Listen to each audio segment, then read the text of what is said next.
All right, thank you everyone for joining us. It is a great pleasure and honor to be here with you all. My name is Sohail Shakeri. I'm here from the Social Critic, and it is a great privilege and blessing to be interviewing Ms. Holly Charles today from Holistic Holly. Thank you, Holly, for being with us. Thank you for inviting me. I'm so excited to be here. Of course, of course. Lovely, great. So I will start out by, I know many of you already know Holly, but I'll do a quick introduction and then we'll jump right into our conversation.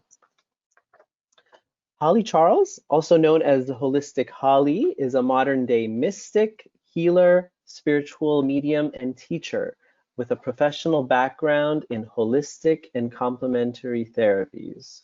She has spent many years studying spiritual traditions and healing modalities from all over the world and aspires to share the wisdom she has learned with as many people as possible in order to empower, uplift, and inspire them, and to help them remember the truth of who they really are. She passionately believes that we all incarnated at this time for a reason, that we have a purpose to fulfill, and now, more than ever before, it is important for us to speak up, make our voices heard, and to quote the late, great Mahatma Gandhi, be the change we wish to see in this world. Thank you so much, Holly, again, for being with us. Oh, thank you. Thank you. Of course. Okay, so as a healer, as a modern day healer, I was wondering if you could start us off with just a basic overview of what is healing.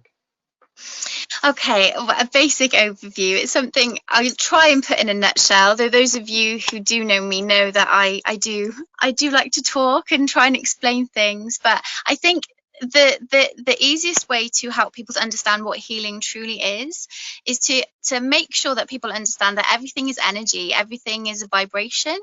And so, when we feel ill, when we have physical problems, emotional problems, mental problems, this causes disharmony within the body, within the systems.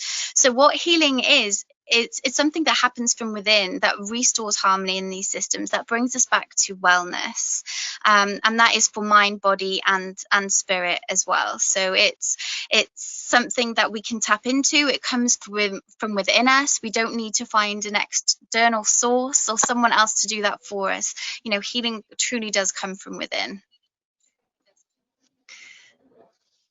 Beautiful. Wow, great. And how would you say, and I think you've already touched on this in your answer, but I was wondering if you could elaborate on how is healing different from, say, going to a medical doctor and getting a pill? Okay, so going back to everything being energy and everything being vibration, there are so many different systems of the body that we become unwell when these things become out of balance, when there's blockages in the energy flow within the body. That can be to do with, again, we are holistic beings at the end of the day. Mind, body, and spirit can't be separated from one another. So oftentimes, if we're having an emotional problem or if we're having kind of mental unease, this will manifest in the physical body. So we can restore harmony by tuning into these areas, by becoming aware of what is blocked or what is wrong within our systems, within ourselves. So we can heal that through so many different things, but the healing comes from within. Whereas when we go to a doctor to get a pill, in Western allopathic medicine, which is much more invasive, much more based on treating symptoms rather than finding the root cause of the problem. So often you'll find with Western medicine you do have some restorance back to wellness, but often you find that then other issues will form because what you start doing when you start taking a medication or a pill is you start chasing those symptoms around the body, because when things are not being healed at the source, at the root, they're going to keep popping up. It's going to keep popping up elsewhere. So healing from a holistic aspect of it is actually getting to the root cause, restoring balance and harmony within the body, so everything. I'm sorry, you were saying? Go ahead. Yeah, so basically what you do then is you go to the source of the problem, where the imbalance occurs, where the disharmony started, and you heal it there. So it's ridding, it's, you know, removing that from your entire system, essentially. If that makes sense. If I've explained Wow. that okay.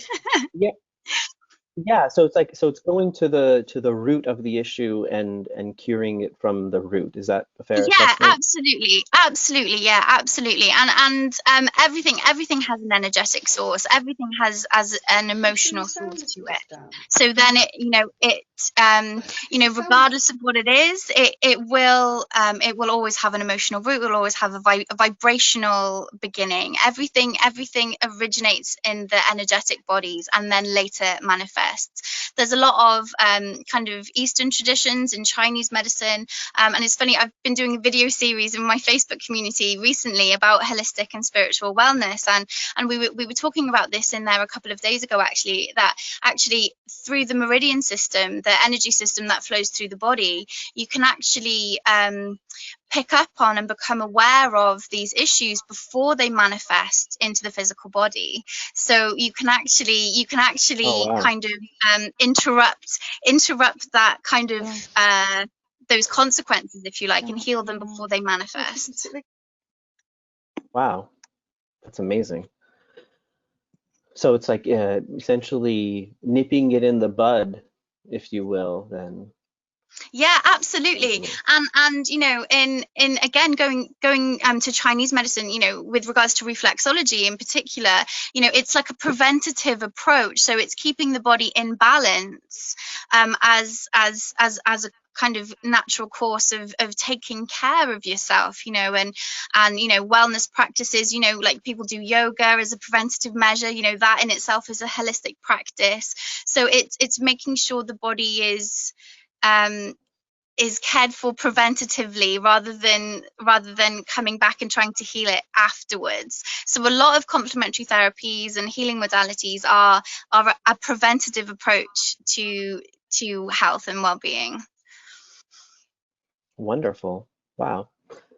That is great to hear because you know, a lot of times like we go to, you know, the doctor and, you know, we'll get, you know, pills for different things, and you know, we've just come to accept that uh, you know, getting better from something entails getting rid of the symptom for a temporary, you know, short-lived period of time, and we just come to expect that it may, you know, whatever we do to address the matter may very well lead to, you know, different side effects that will have to go get addressed at the symptom level once again.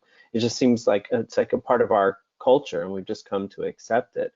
And so I love Absolutely. that Yeah, approach. absolutely. And you're so true, because you know, we do end up chasing our tail, because you know, at this, you know, we get the side effects from these drugs that they manifest another symptom, so then often, and we'll take another drug, right, to suppress that symptom, and we do end up chasing it around our body. And I think it's something, I think in more recent times, I think it's great gaining a lot of weight, it's gaining a lot of popularity, because people are beginning to take their power back in this regard, and they realize that, you know, they can't trust someone else just because they've got a white jacket on, to take responsibility for their own healing. At the end of the day, it has to happen from within us, and only by taking ownership of that can we truly become well. Beautiful.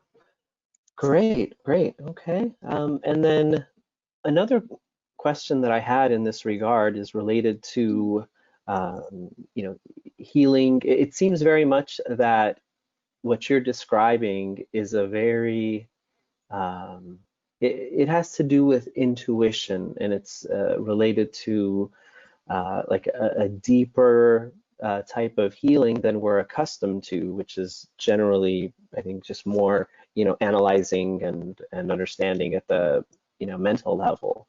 I was wondering if you could speak more about how intuition plays a role, if any, in healing as you're describing.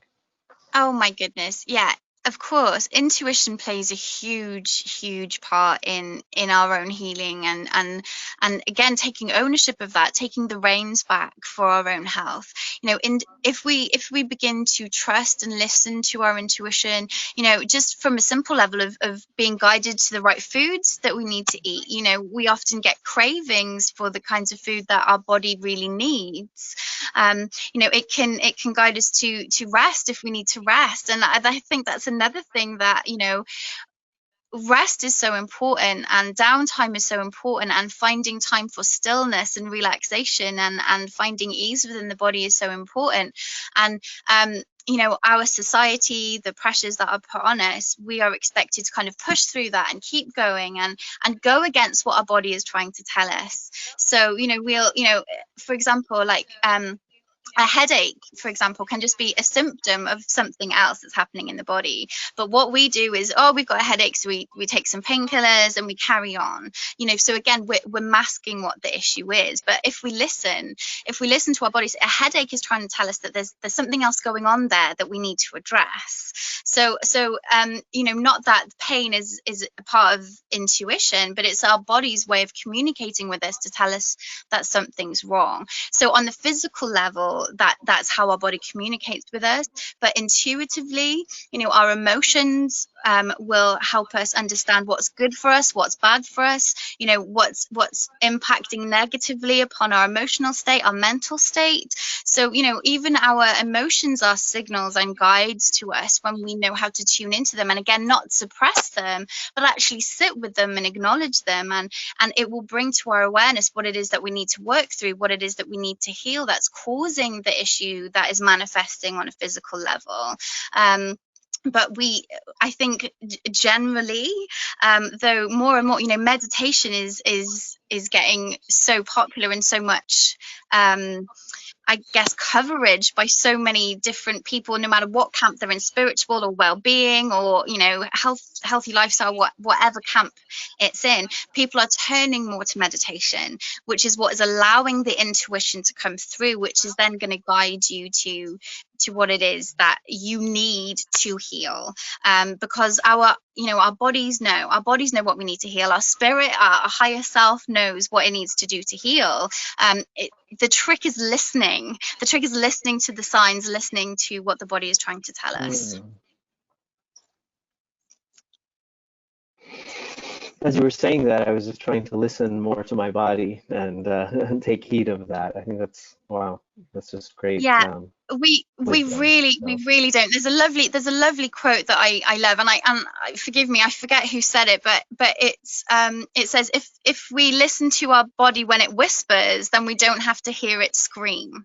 So if we start to go, oh, I've got a bit of Oh, tight wow. shoulders here, and go and get that sorted, rather than waiting and then having migraines for 5 days because our shoulders have got so tight, and everything is so restricted. So it's learning to create that quiet time, that time to just check in and do a body scan and find out, right, well, how am I feeling today emotionally, how am I feeling today physically?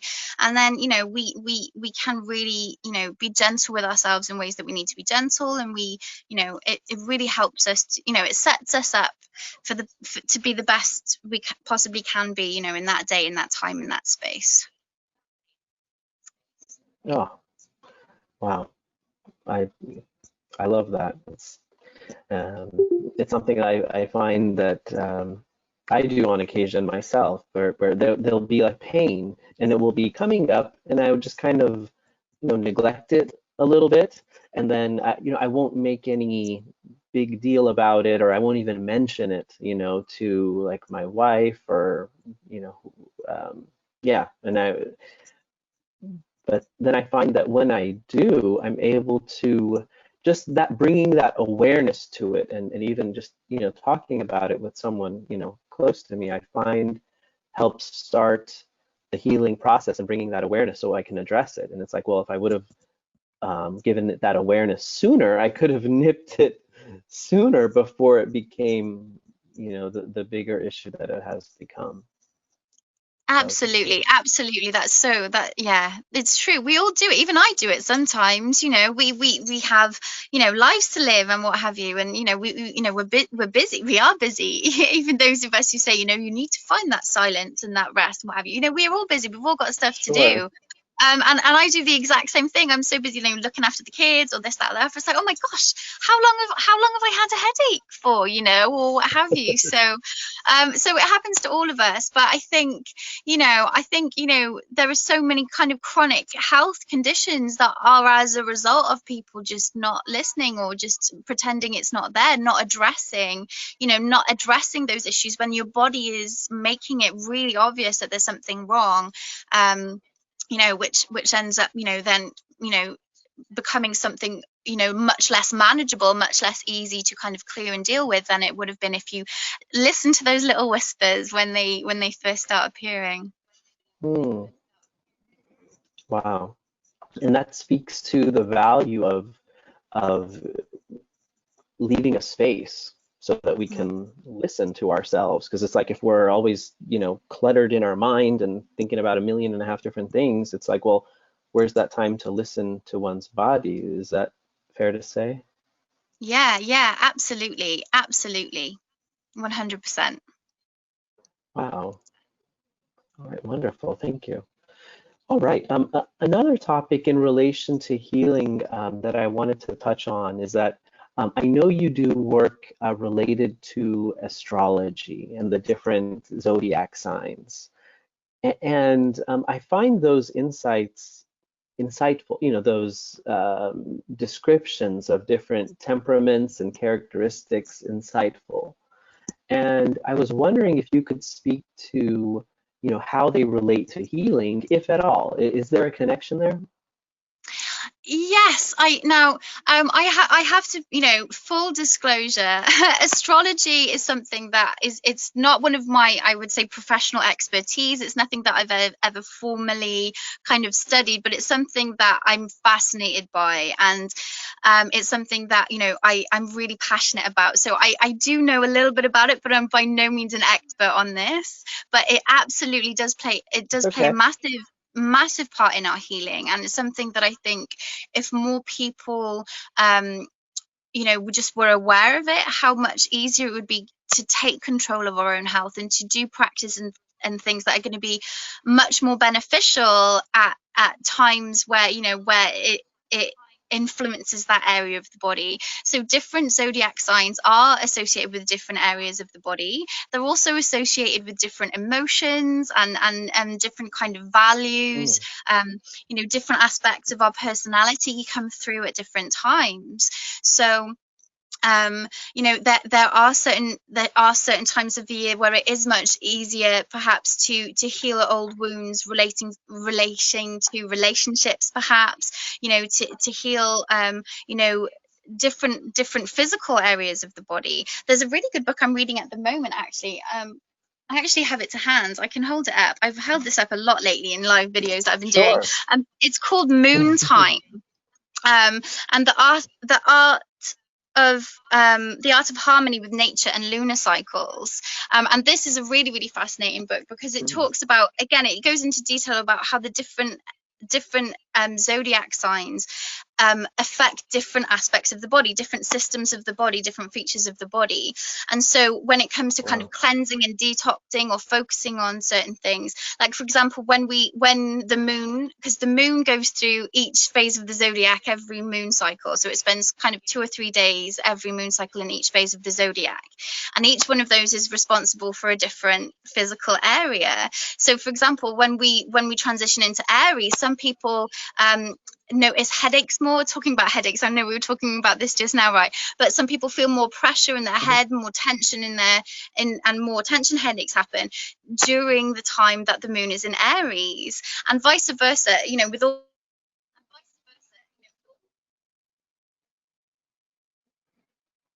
Holly, I think we lost you, the video there.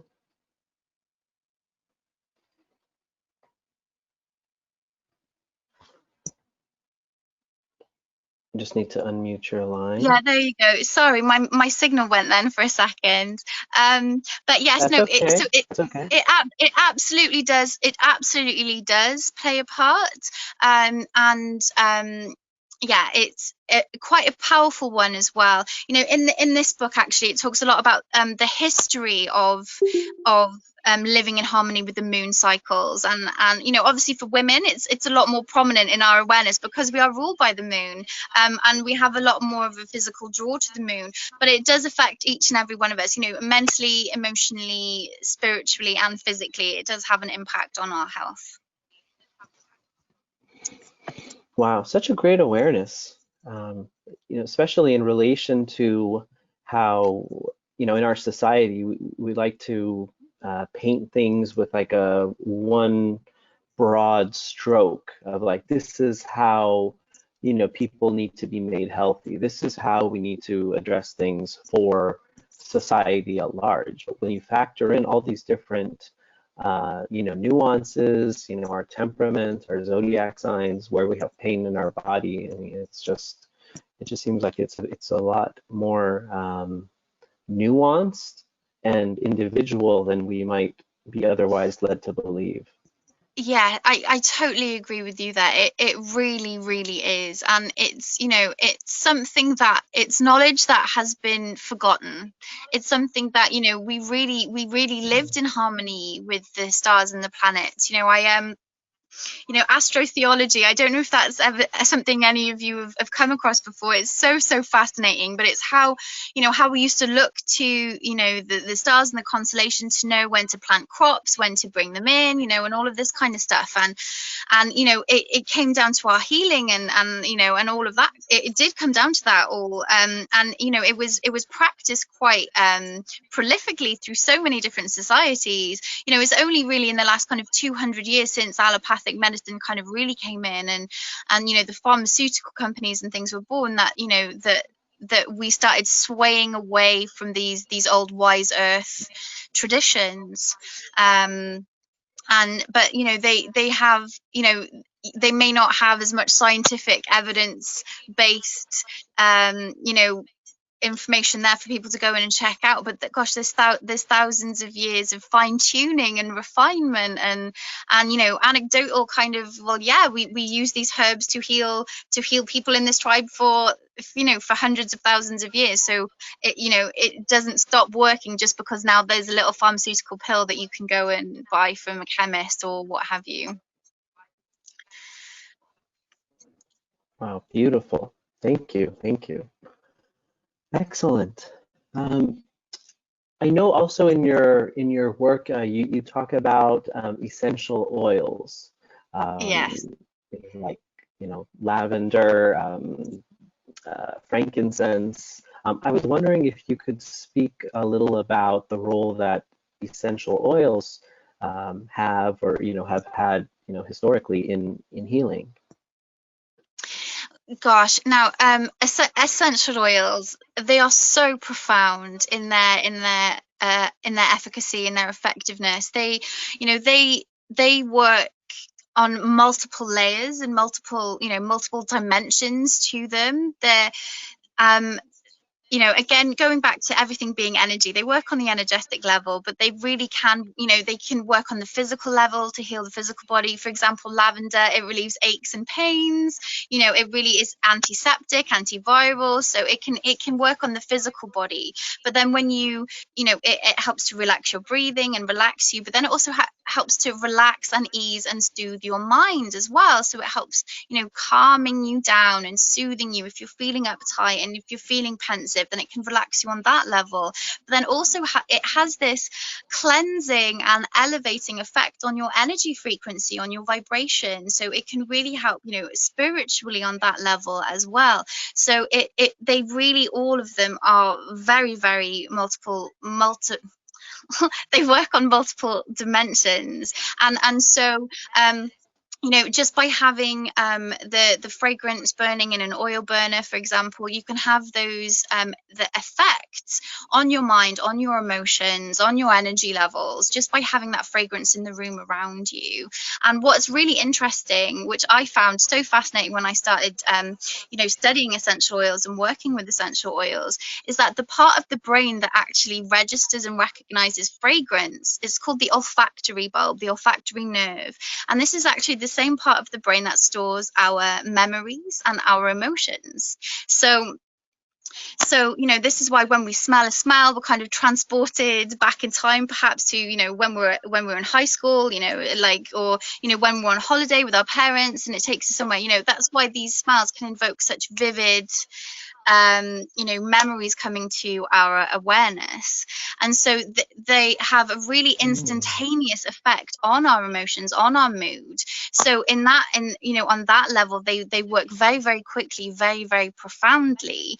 And you know, if we say, you know, that our emotions and everything are what cause physical conditions to manifest, you know, by working with essential oils in that way, again, like the phrase that you used earlier, nip things in the bud. But we can really, you know, alleviate conditions and symptoms on multiple levels by using essential oils, by working with these really great you know, natural gifts from nature.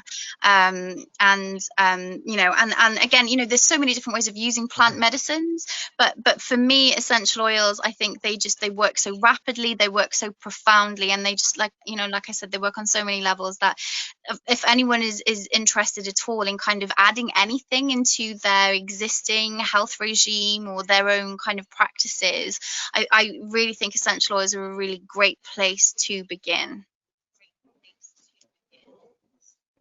Wow, excellent. You know, as you were just describing that, you know, I hadn't made the connection before between essential oils and plant medicine. Yeah. I always associated them separately.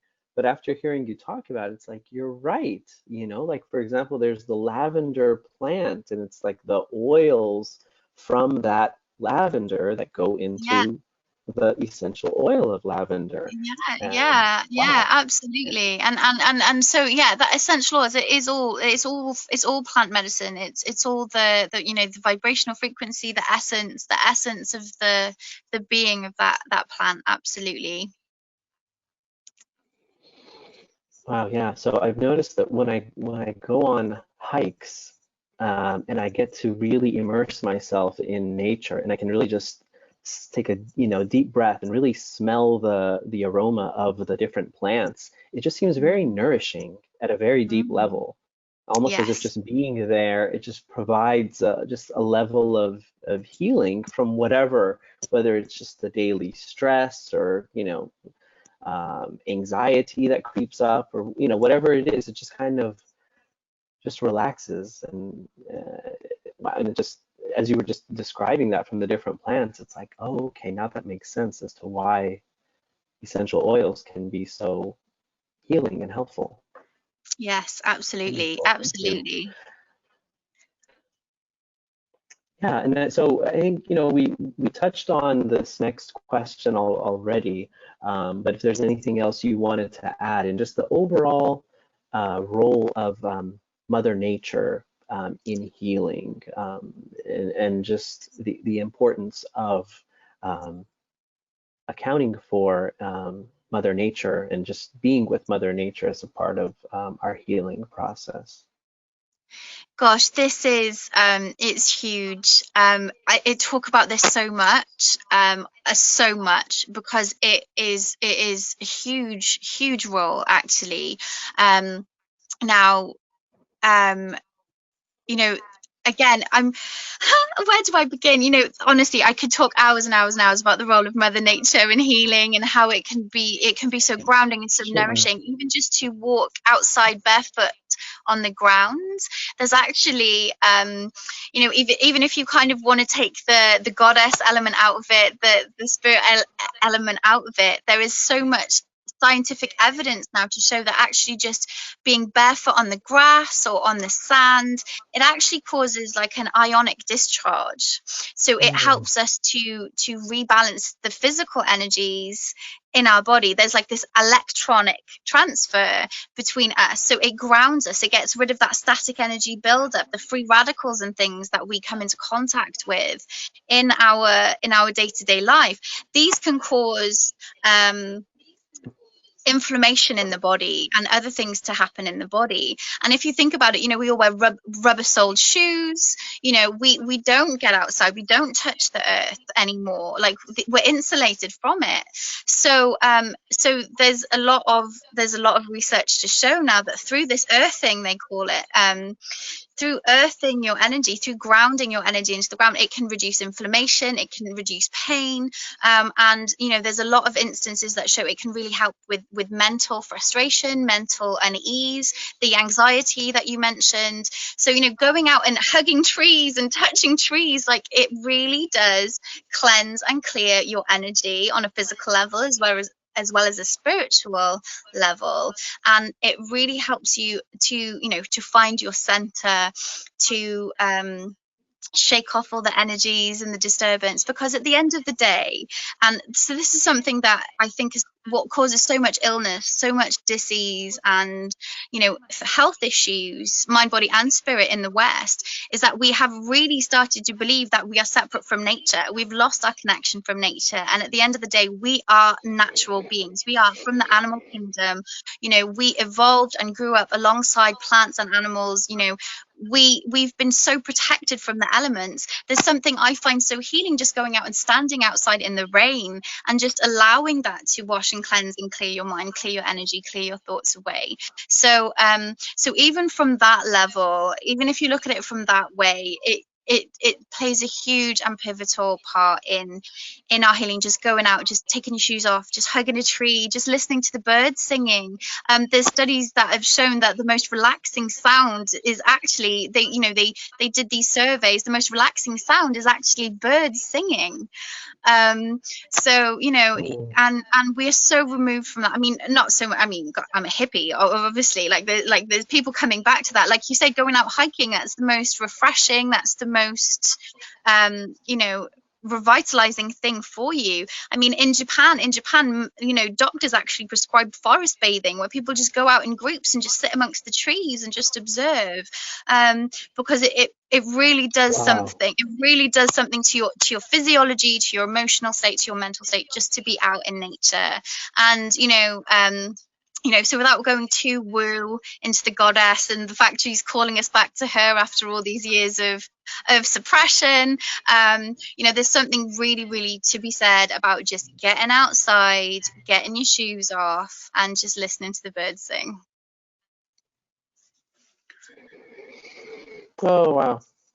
Yeah, that was really nourishing, just hearing you speak about that. It evoked just the moments that I had with just sometimes we're in our home, and then we have these different trees, and I'll leave, the screen door will be the door will be open, and then we can hear in the backyard, and all of a sudden, like, we'll be just like playing with my boy, and all of a sudden this bird will start singing, and both of us just look with this joy. It's like something gets evoked inside. It's just like this celebration. Absolutely. Absolutely, absolutely. Yeah. It's so true. And that's one thing I think, this lockdown that's happened, and everyone's shut in and not able to go out. And I think that's one thing that's been really restored, or reawakened in people, is the joy that comes from seeing like a little bird coming to land on the washing line in the garden, or it's just like it's really reminded people of the beauty, of the magic that is literally outside in nature all around us.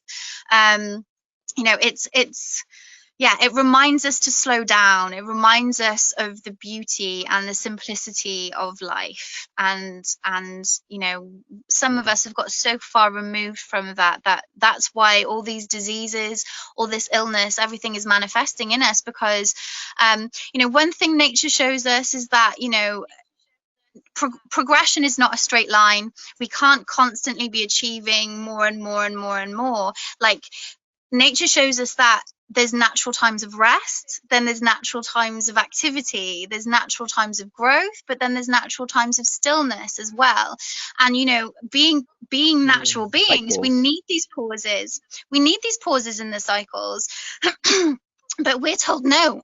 Excuse me, we've got to go, go, go, achieve, achieve, achieve, be busy, be busy, be busy, be busy. And so when people are fighting against, again, we talked about intuition just now, fighting against the body's natural urge to want to rest, to want to withdraw, to want to have times to be creative, or just to be peaceful and not being creative, maybe, when we resist against these natural cycles, that's when disease happens. That's when our body fights back. And that's when, we become unwell and health problems and health issues manifest, because we're not listening to our body. We're not listening to, we're not reflecting nature. We're trying to be robots. And that is what's causing a lot of stress, a lot of anxiety, a lot of depression. And when these hormones that come along with these conditions are in our body, it suppresses the other systems of the body. So if we have a lot of stress hormones and anxiety in our body, it suppresses our immune system, it suppresses our digestive system, it represses our reproductive system.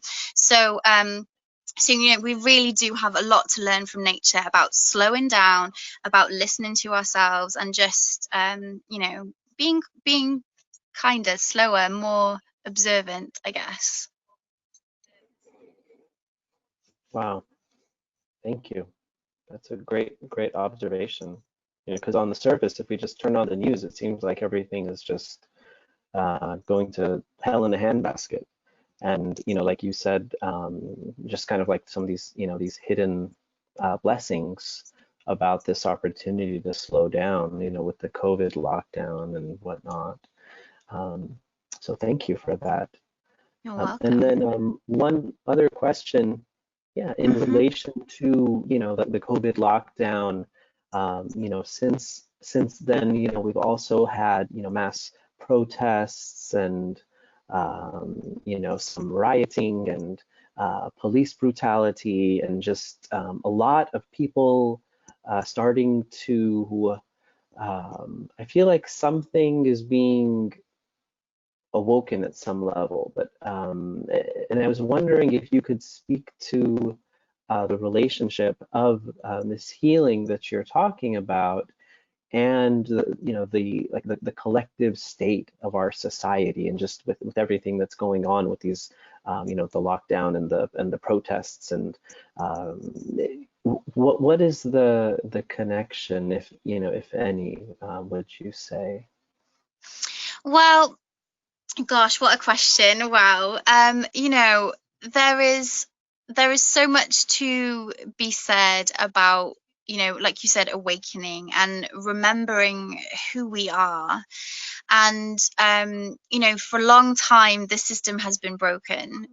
For a long time things have not been working in our favor. Without going too much into it, but the 1%, the 99%, it's the mechanisms of the machine that we've been working towards that are leading us to stop connecting with nature. They're leading us to consume, consume, consume, which is ravaging the planet, destroying the environment. And we've been so busy and so distracted that this pause that we've had to go into in lockdown is really making people reassess, well, what does happiness mean to them? What is important to them? And really think about how slowing down has really benefited them, their mind, body, and spirit. Now, Yeah. with regards to what's going on with it's awful what's going on at the moment over where you are in the States. And it's something that I think is needed to happen for a long time, because if this loud noise wasn't being made now, there was so many people just pretending that it wasn't happening. We mentioned this on the phone the other day, just in passing, about spiritual bypassing, and that, well, I'm just going to look the other way, because it doesn't impact me or it doesn't affect me. And I think the time for that is over. we've come to a point now where we've really got to step up our game and realize,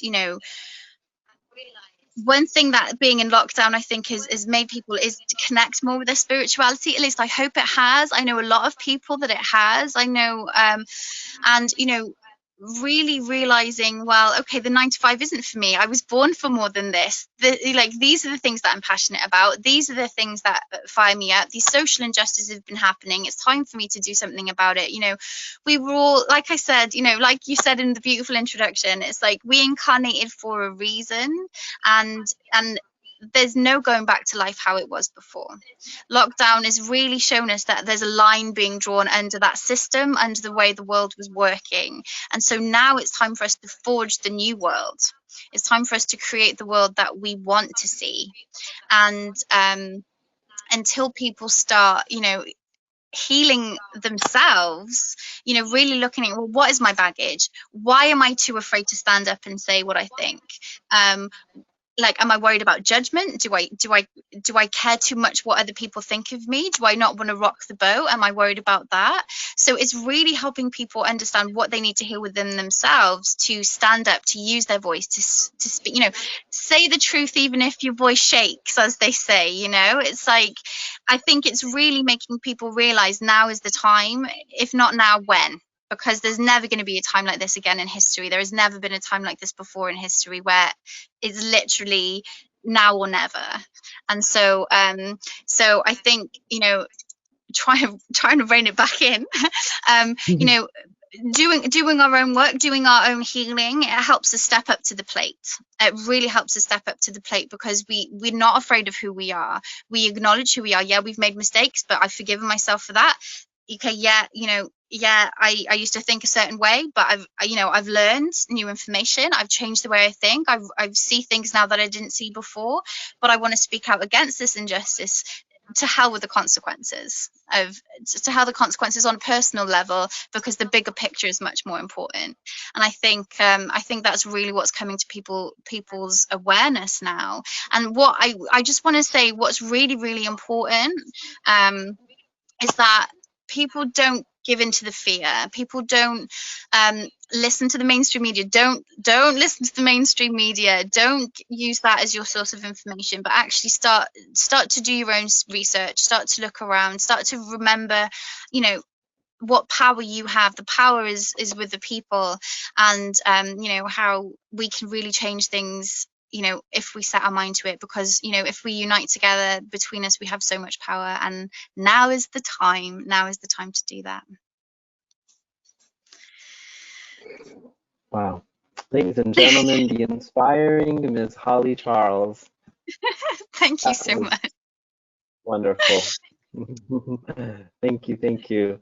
Holly, if people wanted to learn more about your work, where can they go?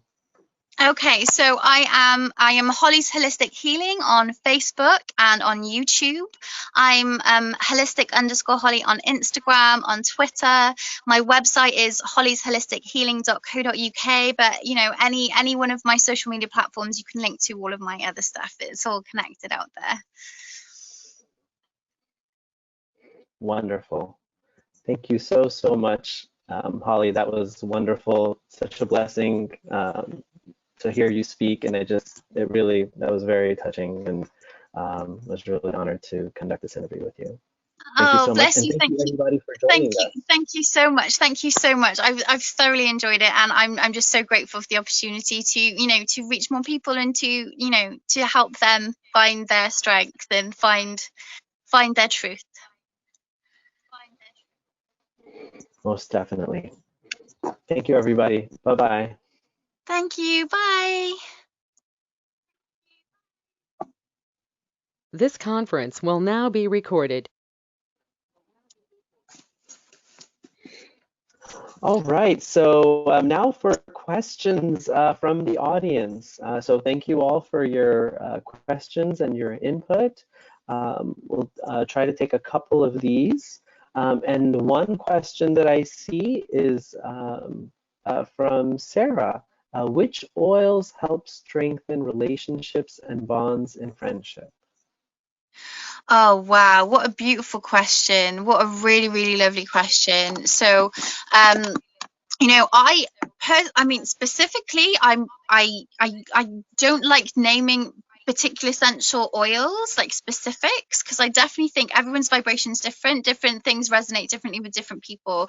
Some people like apple juice, some people like orange juice. It's still a good way of getting your vitamins, and it's still really good for you. But just some people, bodies need slightly different things, and their frequencies need slightly different things. But when it comes to love and relationships and friendships and stuff like that, a lot of that is to do with the heart chakra and, emotional relationship stuff.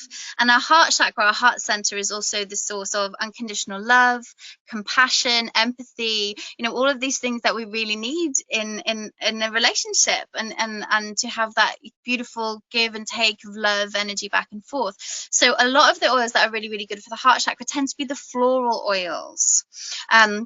So, you're talking rose, you're talking jasmine, and I'm sure there might be a couple of people on that might say a few different ones. But anything that kind of helps expand the heart chakra and cultivate love and positivity, I would say that those ones would be really good. Get those burning around the house. A ylang ylang as well, again, is another floral one, a really, really beautiful one that really helps to lift you. Geranium is one that really helps to lift your mood as well, helps you to relax and have that kind of harmony. So those oils would be quite good. But there's some really good books out there. I'm a really big fan of Valerie Ann Werwood. She has some really, really great books on essential oils and aromatherapy. So yeah, but yeah, they're the ones that off the top of my head, the floral oils are definitely the ones that I would recommend around that. Wonderful. Great. Thank you. And then one more question that I see here is, let's see here. Let's see. Which oil scents are the most effective? What's that? Sorry? So which oil scents are the most effective? So I think it's a general question. Okay. And I know you don't like to talk about the specific ones, but go ahead. I would say it really, really depends. It really, really depends what you wanted it for. Like different things have different efficacy for different things, different oils, different efficacy for different things. So, as a kind of rule of thumb, the more the heavier kind of earthier oils. So if you think kind of sandalwood or patchouli or like myrrh, like those really kind of heavy scents, they're more grounding, they're more kind of earthy. Like pine, like those forest scents, they're like really refreshing, they're really good. Like citrus oils are really good for boosting your energy levels, making you more alert, helping with your focus. Floral oils are really good for the skin, rejuvenating, but also again raising that vibration to bring in love as well. So it depends what you needed. They all have specific things that they're really, really good at. My particular favorite is one you mentioned earlier, is frankincense. Frankincense is one of the most powerful oils that you can really have for helping with mental clarity, helping with connecting yourself to spirit and to the divine. Lavender is a good old faithful. That's pretty much good for everything, and really profoundly good at its job at what it does as well. So yeah, if you only get kind of one oil just to start off with, get lavender. I know it's not everyone's favorite, but it is so, like, for headaches, for example, going back to the old headaches one again, but really great for headaches, really great for muscle aches. Like I mentioned earlier, it's it's antiviral, antiseptic, antibacterial. So it's really good for the immune system and stuff like that as well. Again, going studies that have shown burning lavender in a room actually helps immune resistance to things. It depends what you wanted to use the oil for. Different things for different things, really. Yeah. Beautiful. Wonderful. That was all the questions that I could find. And the rest of the comments were related just mostly to how people appreciated the talk about being outside and people sharing those experiences. and Amazing. how nourishing it is for them, and how much they enjoyed hearing you. And so, Oh, yeah, just fantastic. That's so lots kind, of love everybody. and beautiful comments from people. So Beautiful, beautiful. I'll go and have a look at the wonderful, comments, and if I see any other questions, I'll try and answer them in the comments for people as well. So thank you. wonderful. Thank you so much, Holly. It's Much been love and it's been light. an yeah, it's been an absolute pleasure. Much love and light to you, Sohail. Do take good care of yourself. You as well. Bye bye. Bye. Bye bye, everybody. Thank you. Bye.